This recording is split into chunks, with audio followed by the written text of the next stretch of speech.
Hello there and welcome back to another Genshin Impact drip marketing video.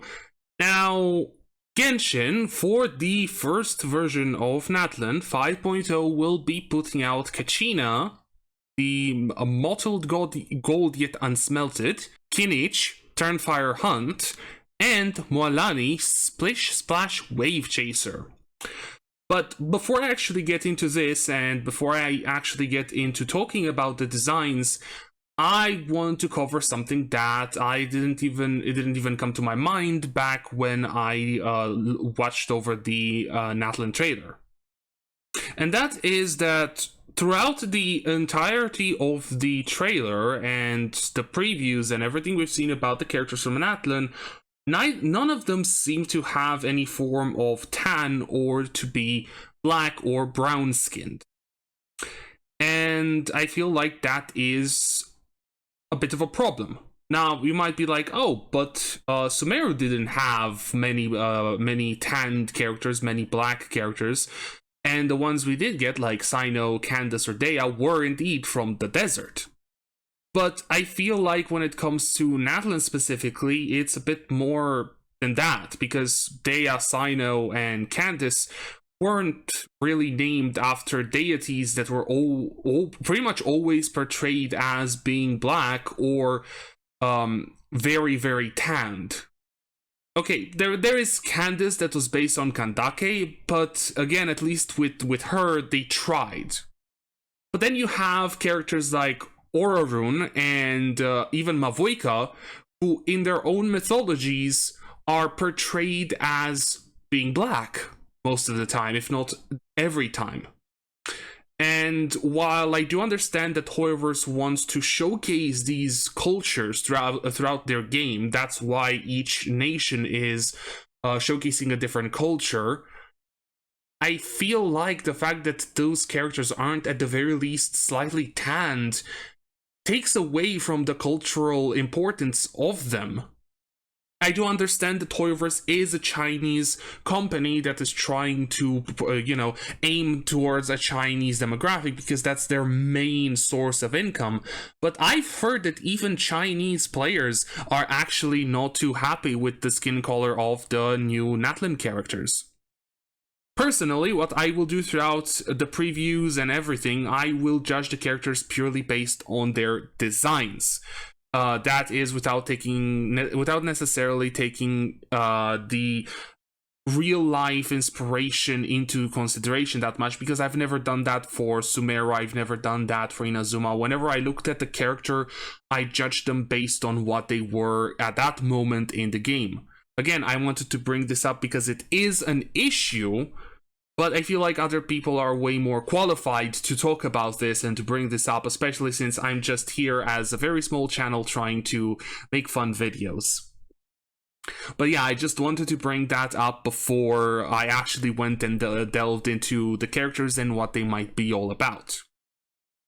Now, with that out of the way, let's actually get into the characters proper. And I first want to start this part by actually defending the more modernized look of the clothes and of the characters.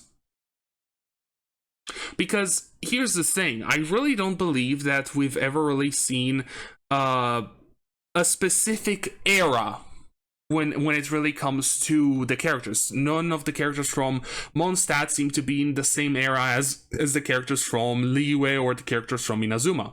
Sometimes it feels like the characters have clothing and designs from different eras of their specific culture. For example, Fontanian dresses seem to be more from the Victorian era, right?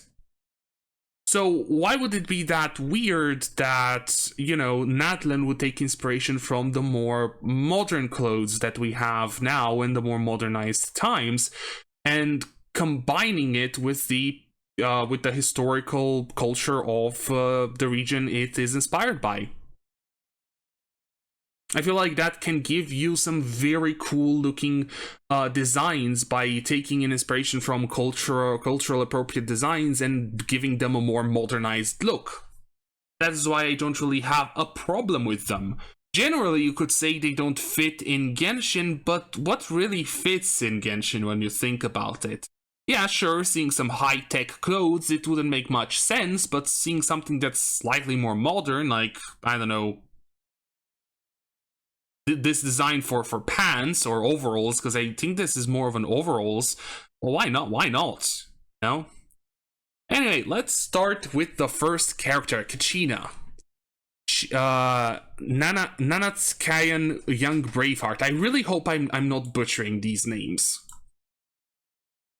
She is a child of echoes, and that's an interesting thing because each of these, I'm not sure if Kinich has that. I don't think so. But Mwalani does have. She is part of the people of the springs. So my guess is that those are the different tribes that Natlan has: the children of echoes, people of the springs. But that's a bit interesting because I thought that I'm not even sure if they're tribal tattoos, right? But then again, because from the initial way I saw the characters, I thought that each tribe of Natlan would have different tattoos. Then again, I'm not sure if this white bit on her nose is necessarily part of that tattoo, since I see that on her leg she also has a blue one. Because then when you look at Molani, it seems like hers are like tan lines. They're white, if you really want to go for that, right? While Kinich's are green, so he would be part of a different tribe. The designs themselves, I like them, right? They are different from what we've had until this point in Genshin, but honestly, they're not bad. So let's go over their little stories, because I feel like since it's the first time we see these characters, and it's the first time we see any characters from Natlan properly, they're going to try to give more info. So let's go. Just like other younglings of the Children of Echoes, Kachina grew up surrounded by adorable Tapetlisors, which are most likely one of the Saurian types. It could be the ones that burrow into the ground. Shiny gems dug up from the depths, and heroic stories passed down by tribal elders. She came to know the mountain paths like the back of her hand, developing a great instinct and skill for searching out the treasures of the earth. In her leisure time, she and her friends would often visit the recording studios where musicians made their music, where they would dance freely to the pulsing rhythms. Growing up in such an environment, the occasional bump or scratch was unavoidable, and when she hurt herself, Kachina would cry out in pain just like any other child. But long before others had recovered from their pain, she would have wiped away her tears and stood back up again. Of course, she understands why the adults might see her as a good kid. Yet she struggles to comprehend why she, of all people, was given the name of Uthabiti. For as the ancient poem goes, the one that dares stand firm as a mountain, their bones like battlements and hold the sun's gaze, it is they that shall be given unto eternity. Fear itself should instead fear me, for my body is like a roaring blaze, destined to melt down all that is mean and lowly, then cast it once more as an epitaph. What part of her lives up to the lofty spirit embodied by this great name? The young Kachina has yet to figure this out, but having been granted this great honor, she's determined to never give up, no matter how many of her bids at the pilgrimage of the return of the sacred flame end in vain, even if it means being ostracized and reproached by her peers, or feeling disappointed, inferior, and at times nearly overwhelmed by landslides of negativity. In the end, she'll wipe it all away along with her tears, because one thing is for certain, that Uthabiti, Kachina, will never be defeated by her tears. If she has the name given to her by the elders of Uthabiti, why isn't that actually part of the name that's given in the image? Like, the same way you have, Shikanoi and Haijo or Kaidehara Kazuha. Like, they're portrayed with their full name in the game. Why doesn't Kachina have that too? But yeah, just reading this, she every time she fails, she gets up no matter how much negativity is thrown at her. Of course, she's going to get the name of Tabiti that goes literally as to what the poem is. So she's the type of person that just never gives up and does as much as they can to fulfill their goal. So yeah, this gives you a little bit of a showcase on her personality, which is really nice. I do wonder though, where did she get an actually working drill? I feel like, other than it being supposed to represent, her close relationships with the Tepetli Soars, why does she have an actual drill that she rides in? I still find that to be a bit weird. Then, for Kinich, Huitzlan Saurian Hunter. It is one thing to charge a fee for delivering a letter, but charging for being a flamebearer on Turnfire Night, it's outrageous. Is this really a hero of ours? It's not like you just met him today. Surely you'd admit that he does his job well. That's all that matters. In Natlan, where humans and Saurians live together in harmony, there have always been some who have looked askance at Saurian hunters. Did I pronounce this correctly? Is it askance? Or askons? I don't know. In a land full of heroes, their practice of assessing commissions and setting a price makes the profession even more controversial. A cruel, ruthless, cold-blooded killer. Pragmatic, utilitarian, without so much as a hint of chivalrous decorum. In such heartless, damning terms do people describe the young man that never argues back. But what of it? As long as the price is right, all commissions shall be fulfilled in a satisfactory manner. All writhing, raging aberrants returned to the Night Kingdom from whence they came. Once the bearer of the Turnfire name has locked onto a target, there's no looking back. So he's kind of like the Witcher of Natlan, right? Because this paragraph, right? Ruthless, cold-blooded killer, the commissions, and asking for the right price really gave me the Witcher vibes, right? Who pretty much does the exact same thing. Goes around, and then whenever there's some danger, when it comes to some monster, he asks for a price. He always asks for one. And as long as the price is right, he does do it. Of course, most likely it's going to be revealed that he does have a softer side, right? He would do it for free as well if it really comes to it. I do wonder if, for example, Huitzlan is the name of the tribe that he's part of. For example, in Kachina's case, they're called the Children of Echoes.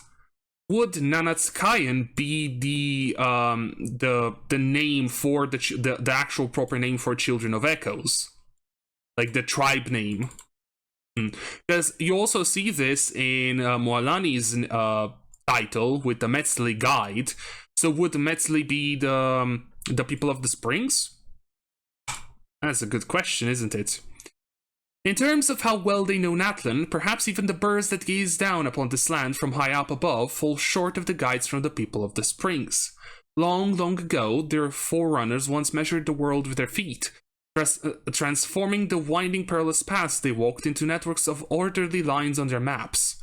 As a member of the people of the Springs, new generation of young guides, Moalani had already established an eminent name for herself throughout Natlan.